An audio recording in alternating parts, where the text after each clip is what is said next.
Hoje, dia 10 de novembro, a Apple introduz a primeira geração do seu novo chip de silicone mirado para Macs. E entre esses dispositivos que receberam o chip anunciados no evento estão os Mac Minis, MacBook Air e o MacBook Pro de 13 polegadas. E nesse vídeo eu vou contar tudo para vocês sobre todos esses dispositivos, incluindo o novo chip da Apple. Bom, começando pelo novo chip da Apple, ele é um dos primeiros chips do mundo vendidos para consumidor com uma arquitetura de 5 nanômetros. Ele tem 8 cores de CPU de processamento e tem 8 cores de GPU, podendo variar em alguns modelos de Mac, como vamos ver, como no MacBook Air, que tem 7 cores e não o chip de 8. Ele tem 16 cores de Neural Engine, totalizando, esse processador tem 16 bilhões de transistores e uma coisa única da Apple é que esse processador ele tem unificação estrutural. Então, dentro de uma estrutura física em si, temos a CPU, a GPU, os módulos de memória RAM, a Neural Engine e o cache, o que vai diminuir muito a latência, porque agora dados eles não vão ter que viajar a longas distâncias. A eficiência desse chip aumenta muito mais do que ela já teria aumentado só por ele ser um chip de arquitetura de 5 nanômetros e, indo além disso, a velocidade desse novo chip também aumenta muito, como a gente vai ver ao decorrer desse vídeo. Então, para o primeiro dispositivo, ele é um Mac Mini, que ele vai ter o mesmo design de todas as outras versões de Mac Mini dos anos passados, mas com uma grande diferença em I/O, que agora ele vai ter duas novas entradas, que a Apple chamou de USB 4, que pode ser usado como USB 4, Thunderbolt 3 ou até mesmo DisplayPort. Em termos de hardware, essa máquina vai vir com o chip M1, com 8 cores de CPU e 8 cores de GPU, que seria a sua versão top de linha. Pode ter de 8 a 16 GB de memória RAM, de 256 a 2 TB de SSD, e é também muito legal contar que agora o SSD deste ano está 2 vezes mais rápido do que todos os SSDs presentes nos Macs anteriores. Então, se o de antigamente chegava a 3.2 GB de leitura e mais ou menos 3 GB de escrita, esse novo SSD pode bater ali até os 6 ou até mesmo 7 GB de escritura e de leitura. O que é algo muito próximo que a gente está vendo na nova geração de consoles.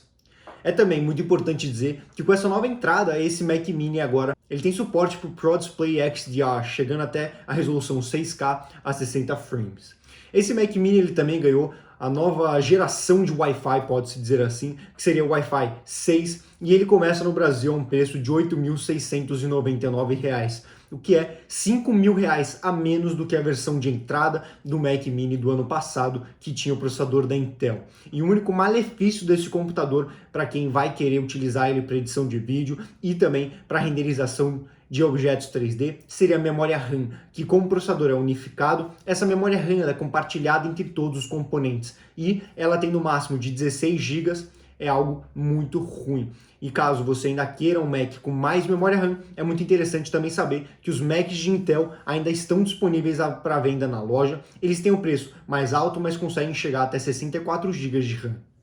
O segundo dispositivo dessa lista, que na minha opinião é um dos mais importantes, é o MacBook Air. E esse MacBook Air ele tem o mesmo design do MacBook Air do início do ano e do ano passado, mas em hardware ele tem grandes diferenças. A primeira delas seria o chip M1, que nesse dispositivo ela é vista em duas versões, onde o MacBook Air de entrada tem o chip M1 com 8 cores de CPU e 7 de GPU, e o MacBook Air top de linha tem 8 cores de CPU e também 8 cores de GPU, o que numa lista parece não fazer tanta diferença, um core a mais de GPU, mas se você quer dar uso para aquele computador de edição de vídeo é algo muito importante. Ele também vai vir com USB 4, presente no Mac Mini, pode ir de 8 a 16 GB de memória RAM, de 256 até 2 TB de capacidade, tem Wi-Fi 6 e o grande diferencial desse ano seria na tela, que agora ganhou a tonalidade P3, e grande diferencial obviamente tirando o chip.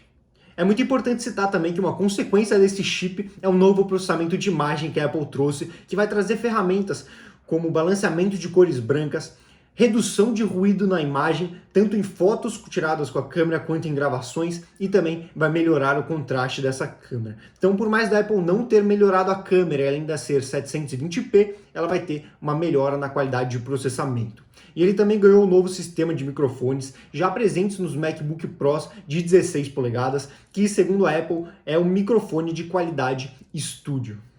E a sua bateria, ela vai até 18 horas de uso, o que é aproximadamente 5 horas a mais do que o Mac do ano passado. E considerando que em termos de CPU, ele está 3.5 vezes mais forte e em GPU ele está 5 vezes mais potente do que o do ano passado, é muito interessante ver um aumento na bateria. E no Brasil, o preço dele inicial é de 12.999 reais, o que seria R$ 2.000 mais caro do que a versão de entrada da Intel, que seria a versão i3, vendida até semana passada, mas que obviamente ele apresenta diversos ganhos em performance. O terceiro e último dispositivo desse vídeo que ganhou esse chip é o MacBook Pro de 13 polegadas, que obviamente vai vir com o chip M1 e ele vai vir nas melhores especificações. E por ele ser o MacBook Pro, ele é o único laptop dessa lista que vai utilizar um sistema de ventoinhas para refrigerar esse chip, e isso daí vai causar também um aumento na performance, porque o chip vai conseguir estar, segundo a Apple, em 100% do seu tempo de trabalho, dando a sua performance máxima.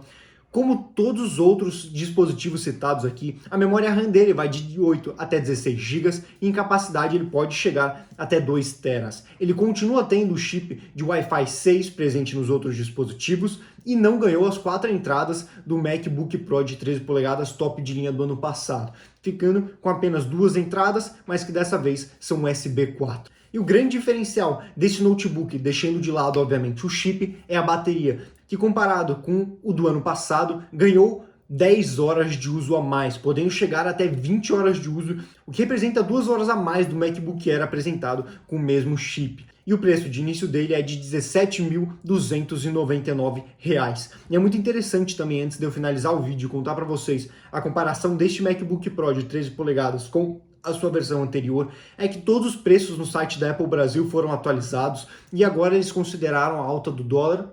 e talvez ao aumento de alguns impostos alfandegários, porque o MacBook Pro de 16 polegadas está de início por R$ 30.000, então esses preços devem ter batido em toda a cadeia da Apple. E agora, para contar para vocês a comparação desse MacBook Pro com o do ano passado, em termos de processador, ele está 2.8 vezes mais potente do que o do ano passado. Então esse MacBook Pro consegue reproduzir no DaVinci Resolve uma linha de vídeo, uma timeline de 8K em ProRes, que seria a resolução de profissionais, eu posso dizer assim, gravada por poucas câmeras e muito pesada. E isso é simplesmente incrível ver isso em um MacBook tão fino, tão leve e tão potente. Em termos de GPU, caso você queira jogar, criar jogos e até mesmo fazer renderizações 3D, ele está 5 vezes mais potente do que o MacBook Pro 13 polegadas do ano passado. Espero que todos vocês tenham gostado desse vídeo e tenham a oportunidade de testar um desses aparelhos.